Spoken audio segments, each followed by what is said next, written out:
அக்பர் பீர்பால் கதை தான் பார்க்க போகிறோம். அரசர் அக்பரும் பீர்பாலும் ஒரு நாள் மாலை நேரத்தில் உலாவிட்டு தோட்டத்து பக்கத்தில் இருந்து அரண்மனைக்கு வராங்க. வரும்போது பொற்கொல்லன் பஜரிதாஸ் காத்துக்கிட்டு இருக்கார். சொல்லு பஜரிதாஸ், என்ன இந்த பக்கம் அப்படின்னு அக்பர் கேட்குறார்.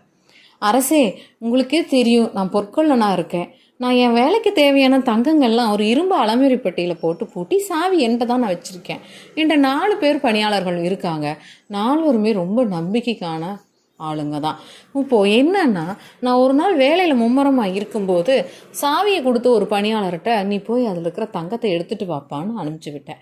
அவன் சாவி போட்டு நீக்கிட்டு அதில் தங்கமே இல்லைன்னு சொல்லிட்டான். அப்போ அந்த 4 பேரில் யாரோ ஒருத்தர் தான் திருடி இருக்கணும் பஜரிதாஸ் அப்படின்னு அக்பர் சொல்கிறார். ஆம் அரசே, அதுக்கு நீங்கள் தான் சரியான தீர்ப்பு கொடுக்கணும், யாருன்னு எனக்கு கண்டுபிடிச்சி கொடுக்கணும்னு மன்றாடி கேட்குறார். 3 நாளில் நான் உனக்கு தீர்ப்பு சொல்கிறேன், நீ போயிட்டு வா, கலங்காத அப்படின்னு சொல்லி அனுப்புகிறார். பீர்பால் கேட்குறாரு, அரசே இந்த விஷயத்தை யார்கிட்ட கொடுத்து நீங்கள் கண்டறிய போகிறீங்க அப்படின்னு. யார்? நம்ம நகர காவல் தலைவர்கிட்ட தான் கொடுக்கணும் அப்படின்னு சொல்லி சொல்கிறாரு. உடனே நகர காவல் தலைவருக்கு விஷயம் போகுது. அவரும் அந்த 4 பணியாளர்களை அழைச்சிட்டு சவுக்கு குச்சிலையும் அடித்து தோலை உரித்து தொங்க விட்டுருவேன், தலைகீழாக தொங்க விட்டுருவேன்.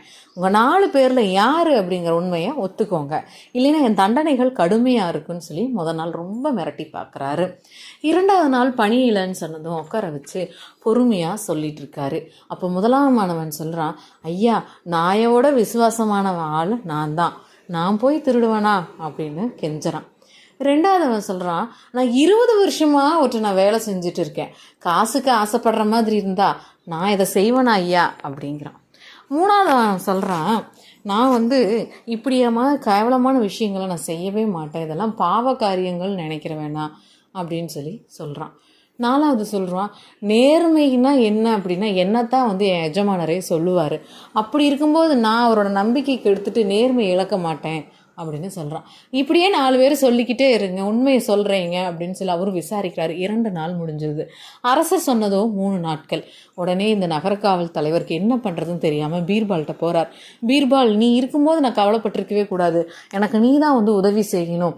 அரசருக்கு மட்டும் 3 நாள் ஆகியும் நான் தண்டனை யாருக்கு கொடுக்கணும், யாருக்கு கொடுக்க வேண்டியது, யார் திருடங்கிறத சொல்லினா ரொம்ப கோவப்பட்டு என்னை கண்டிச்சிருவார், நீ தான் எனக்கு உதவி செய்யணும்னு மன்றாடி கேட்குறார்.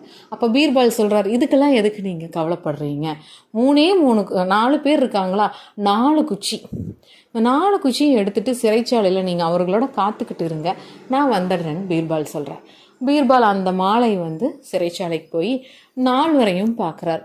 4 மாற்றி மாற்றி ஐயா நாங்கள் இல்லை, நான் இல்லை, நான் இல்லை, நான் நிரபராதிங்கிறத திரும்ப திரும்ப சொல்கிறாங்க. உடனே பீர்பால் சொல்கிறார், நான் உங்கள் 4 பேர்த்துமே நம்புகிறேன், கண்டிப்பாக நீங்கள் பஜரிதாஸ் சொன்ன மாதிரி நீங்கள் 4 பேருமே ரொம்ப நம்பிக்கைக்குரியவங்களை தான், அதனால உங்களுக்காக நான் ஒரு உதவி செய்யட்டுமா அப்படிங்கிறார். சொல்லுங்க ஐயாங்கும்போது, இந்தாங்க 4 பேர்த்துக்கு ஒரு குச்சின்னு கையில் கொடுத்துட்டு, இது சாதாரண குச்சி கிடையாது, இது மந்திரம் செய்யப்பட்ட மந்திரக்கோள், இது யார் திருடி இருக்கீங்களோ அவங்க கையில் இருக்கிற இந்த மந்திரக்கோள் காலையில் விடிஞ்சதும் 3 அங்குலம் வளர்ந்துருக்கும், அதை வச்சு யார் திருடன்னு தெரிஞ்சுக்கலாம், 4 பேர்த்தையுமே தனித்தனியான சிறையில் அடைங்கன்னு சொல்லிட்டு கிளம்பிடுறா. உடனே விடிஞ்சதும் வராரு பீர்பால், இங்கே ஒவ்வொருத்தரும் அவங்கவுங்க குச்சியை கொண்டு கொடுங்கன்னு.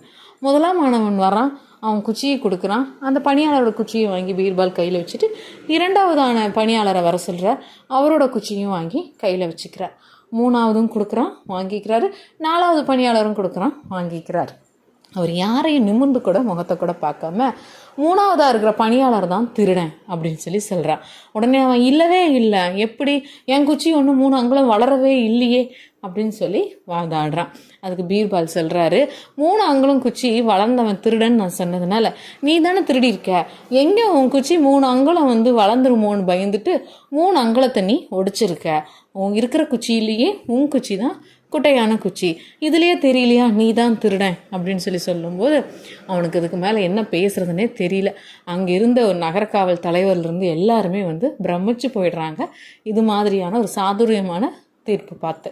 உடனே அரசர் கூப்பிட்டு விடுறாரு. உடனே நகரக்காவல் தலைவர் கண்டுபிடிச்சாச்சு, அந்த 3வது பணியாளர் தான் திருடி இருக்கான்னு சொல்லவும் அரசர் ரொம்ப மிகச்சிறப்பு எப்படி கண்டுபிடிச்சிங்க அப்படின்னு கேட்கும்போது உடனே தலைவர் சொல்லிடுறாரு, ஐயா பீர்பாலோட உதவியாக தான் அரசே நாங்கள் கண்டுபிடிச்சோம் அப்படின்னு சொல்லவும் பீர்பாலை அழைச்சிட்டு வாங்கன்னு சொல்கிறார். பீர்பாலை பார்த்து, நீயே துப்பறியும் வேலையும் நல்லா செய்கிறேங்கிறது இன்றைக்கு தான் எனக்கு தெரிஞ்சுது. இனி துப்பறியும் சம்மந்தப்பட்டதான எதுவாக இருந்தாலும் பீர்பால் நீ தான் நம்ம அரசாங்கத்துக்கு செய்யணும் அப்படின்னு சொல்லி பாராட்டி அவர் கையில் இருந்த தங்க வளையத்தை எடுத்து பீர்பால் கையில் மாட்டி விடுறாரு.